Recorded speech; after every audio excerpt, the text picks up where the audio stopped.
জঙ্গলে নেমেছে ভয়ঙ্কর বিপদ। সকল সুন্দরবনবাসী নৌকা মাঝিদের উদ্দেশ্যে জানানো হচ্ছে, জঙ্গলে এক লাল দানবের উৎপাত বেড়েছে। কেউ কোনো পর্যটকদের নিয়ে ঝড়খালি থেকে মরিচঝাপি রেঞ্জের মধ্যে প্রবেশ করবে না। সেখানে পর্যটক ও মাঝিদের জন্য জানের ঝুঁকি আছে।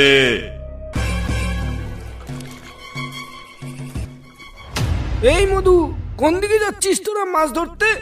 আমরা ঝড়খালির দিকে যাব বলে বেরিয়েছি। ঝড়খালির দিকে এখন যাস নে, ফরেস্টার থেকে কিছুক্ষণ আগে মানা করে গেছে। কোথা থেকে জানি একটা লাল দানব ঢুকেছে ওখানে। লাল দানব?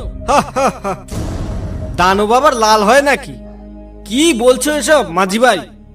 গাঁজা টাজা খেয়ে আছো নাকি? হ্যাঁ, আমার কথা শোন মধু, মরিচঝাপির দিকে বা ঝড়খালির দিকে এখন খুব বিপদ।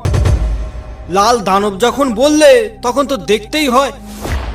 যাই দেখি, গিয়ে দেখে আসি সে কেমন লাল দানব।